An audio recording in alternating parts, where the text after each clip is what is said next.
100 years ago, vast herds of buffalo flowed like dark rivers over the North American prairies. They were the lifeblood of the Plains Indians, the source of their food, their clothing, their housing, their tools. And then white settlers came, and before long the buffalo were gone, almost as if they had never been. A caribou played the same role in Canada's Arctic regions. In summer, they moved over the tundra of the Northwest Territories and the Yukon by the millions. They were the lifeblood of the northern peoples. In a good caribou year, life was easy. In a bad year, everyone went hungry. And then the North was open for development. Native hunters bought rifles and snowmobiles and planes, and by the 1960s, many thought that the caribou were going the way of the buffalo. But for the caribou of Ungava, that great barren peninsula east of Hudson's Bay, the story was different. In Ungava, the caribou herds still cover the summer tundra like silver shadows. In Ungava, they still live in a cold, windswept Garden of Eden. This is winter in Ungava. Millions of acres of scrub forest are locked in deep snow. The blizzard howls in from nowhere. The temperature dives. And by morning, a snow sculpture surrounds a ptarmigan. And a marten explores the new landscape and sees a band of caribou digging for breakfast under the snow. The temperature hovers at 40 below zero. But caribou are adapted to the cold. Their hooves are covered with dense fur, and they're so wide, they're like snowshoes.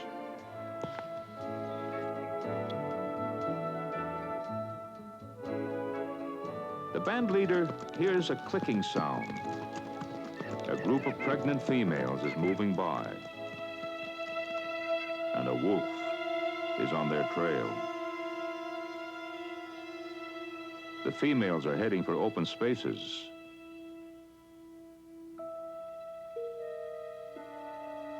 The wolf follows.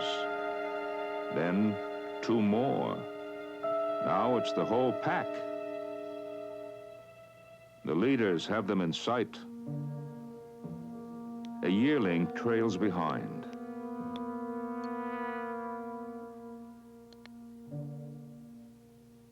The caribou don't run away automatically.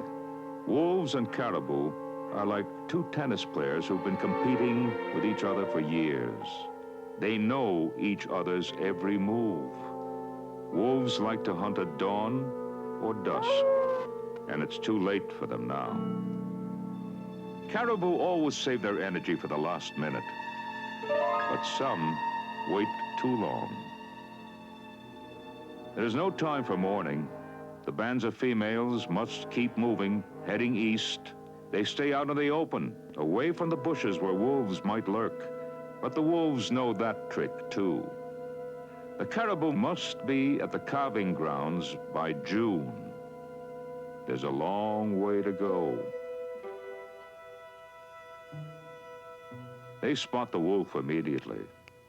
Is he hunting or not? The caribou are as sensitive to the wolves' moods as they are sensitive to each other.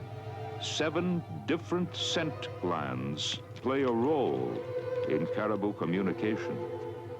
The caribou trot by with their heads and tails up. That's caribou body language for red alert.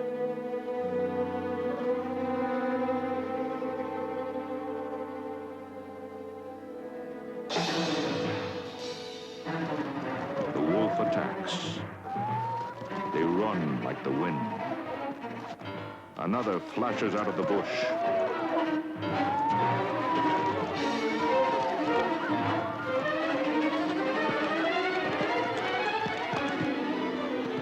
One young female heads for the trees. She's followed. She almost stumbles over the ptarmigan hidden in the snow.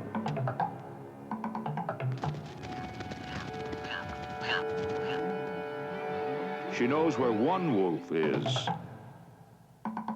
but another waits in ambush.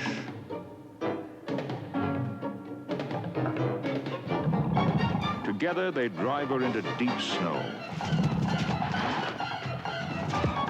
She founders.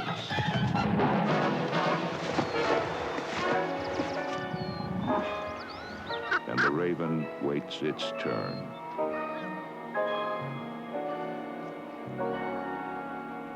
Meanwhile, another wolf, a loner, chases the herd all by himself. And he's kicked in the belly, hard.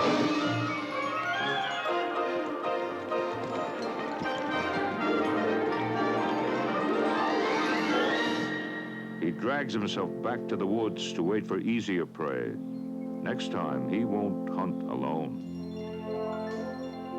By the end of May, all the pregnant females of the George River herd are out of the woods and gathering on the tundra. They don't pack together tightly. They tag along after each other. The line stretches out for 200 miles.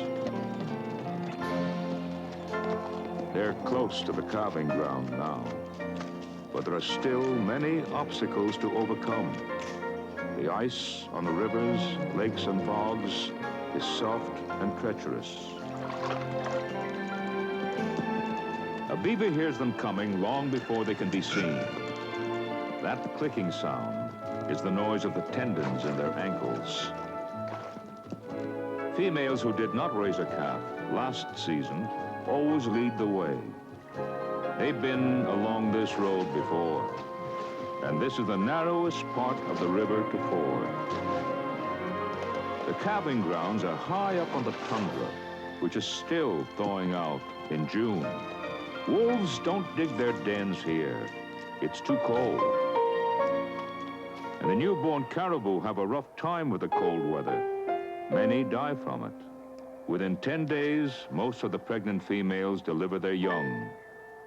The ravens and eagles are always around because many newborns never make it off the calving ground.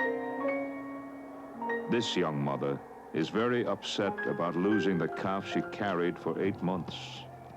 She runs away, her legs stiff with misery. Nearby, another female nuzzles her calf.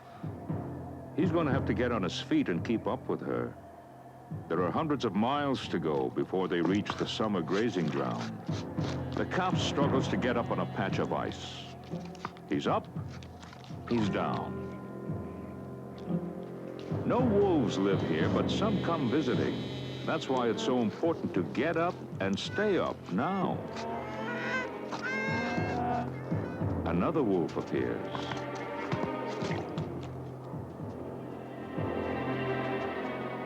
Oh, she's got to get him out of here.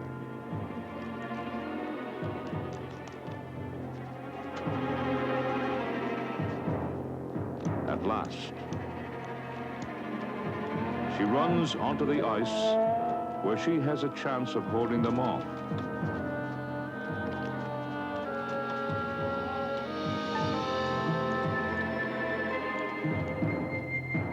She has fallen through the soft ice, and she can't get out. Now he's on his own. Another pair see the wolves coming.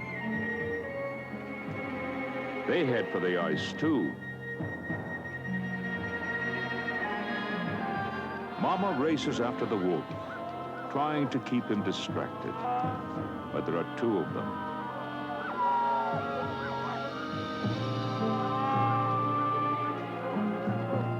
The second wolf is on the calf. But wait, here comes Mama.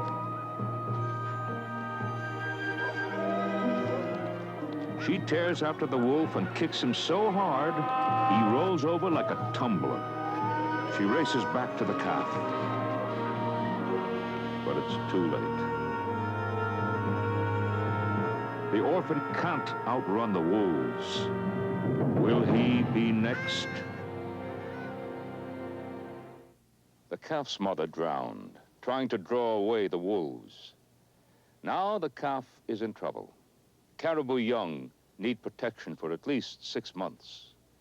They're easy pickings for the wolves and the ravens. Now, if he can't find someone to adopt him in the next few hours, he won't last till morning. The calf seems bewildered. Where can he go? And who will help him? Female caribou can only handle one calf at a time. He keeps looking for someone who might want to be his mother. Now, this one has just lost her calf to the wolves. She still seems in shock. He walks right up to her.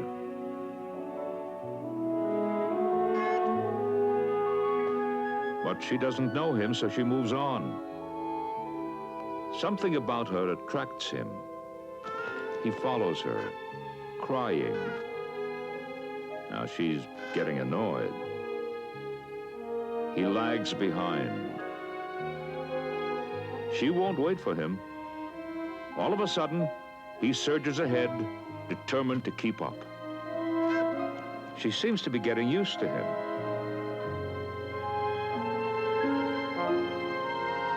Maybe she'll adopt him, protect him until he gets old enough to fend for himself.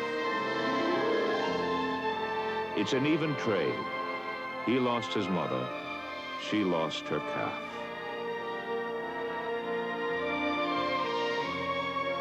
Now, no time is lost on the calving ground. As soon as the calves are on their feet, their mothers are ready to move out. The calf and his new mom don't have much time to get acquainted. They move off, 100,000 strong, into Labrador, toward the sweet grass of summer.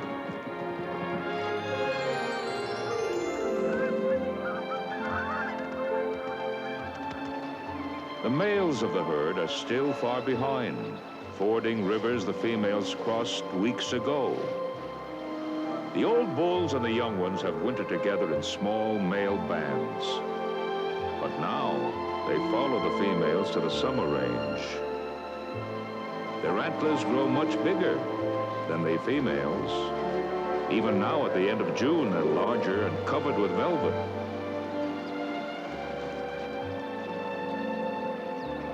The temperature soars into the 80s when summer arrives. The little calf still needs mother's milk. But he likes to try the lichens, too.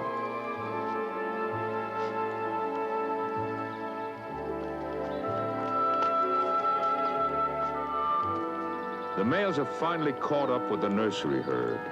They're eating as much as they can, as quickly as they can. Soon they'll use those antlers in the rut. But right now, those antlers are good for scratching mosquito bites. The mosquitoes and the flies are everywhere. But the mosquitoes are not the worst of it. Bot flies lay their eggs in the caribou's noses. Warble flies lay their eggs in their belly hair. These insects drive the caribou to distraction. Sometimes they injure themselves just trying to escape from them. But there is no escape. So the caribou keep moving and keep their heads facing into the wind.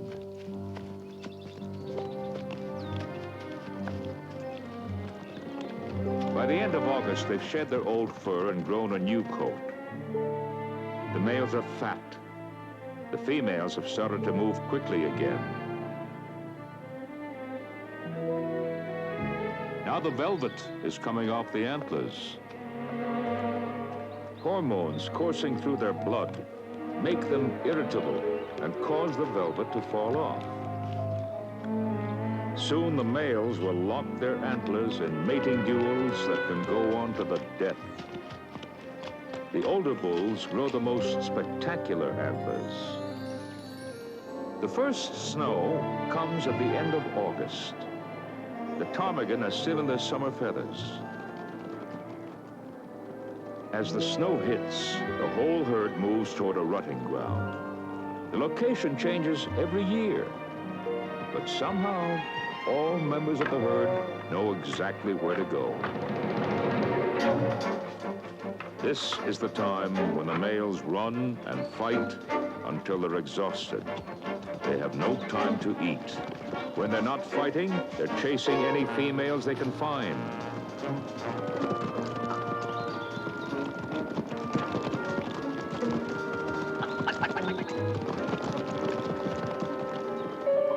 The rut happens on the move. The males chase the females. The females are anxious to get caught. When two males are interested in the same females, they fight for the right to breed while the ladies watch.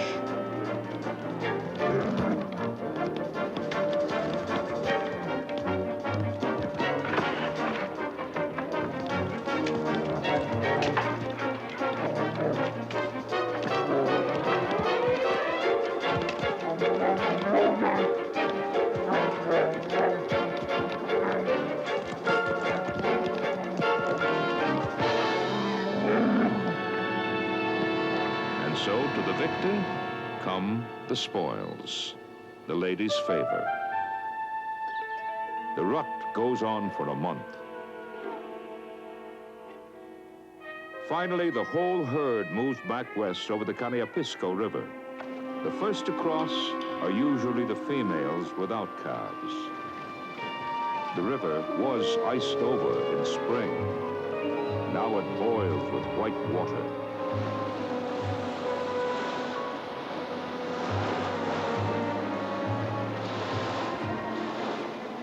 The female and her adopted calf get a rough ride.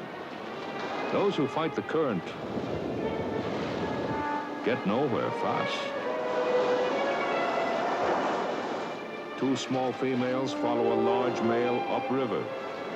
They're swept away.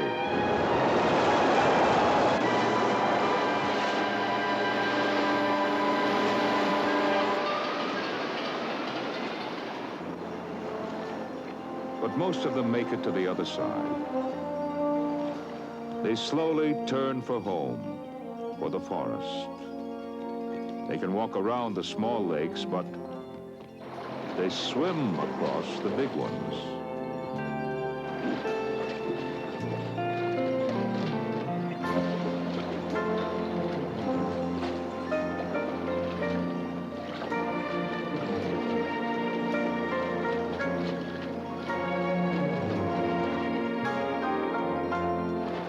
They're back where they started from.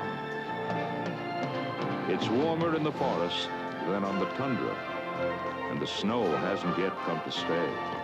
Now they go their separate ways. The males will fall behind, eating constantly, trying to make up for the weight they lost during the rut. But the females with new calves and the females carrying next year's new life move on deeper and deeper into the glorious forest of the new wilderness. Biologists have been studying the George River herd since the 1950s. At first, they thought it was small, just 5,000 of them. But by 1983, its numbers had grown to almost 400,000 animals.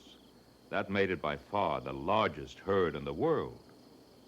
The Canadian government, 2 provinces, and the native people of Ungava all have a say in how the caribou are managed. And then,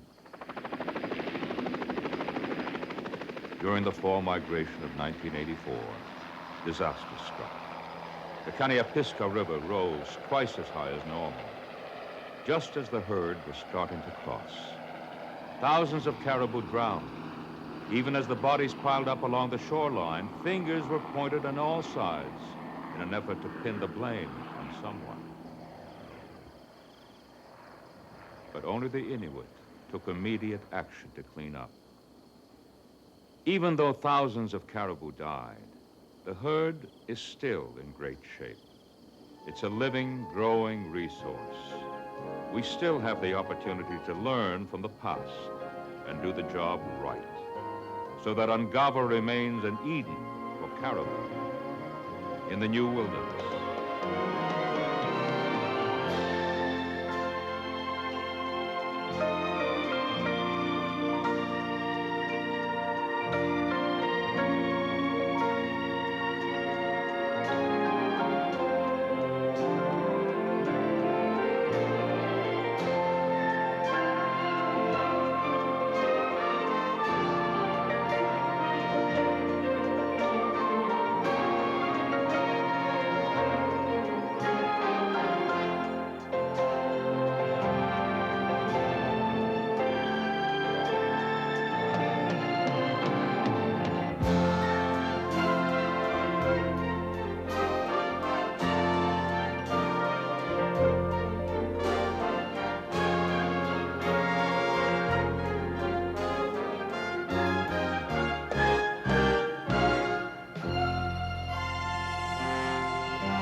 We hope you've enjoyed this episode of Lorne Greene's New Wilderness.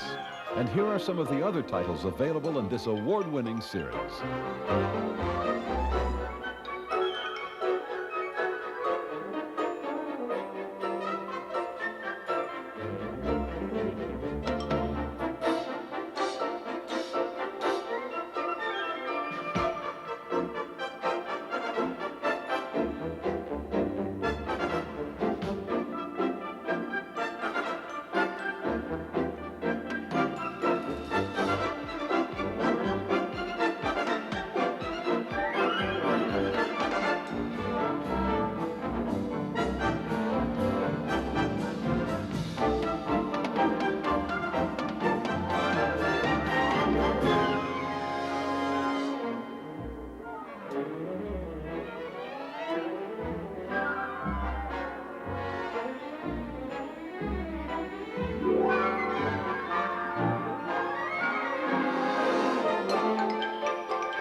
Lorne Greene's New Wilderness. All these videos have a suggested retail price of only $14.95 and are available in stores everywhere. Ask for them by name. Lorne Greene's New Wilderness from Prism Entertainment.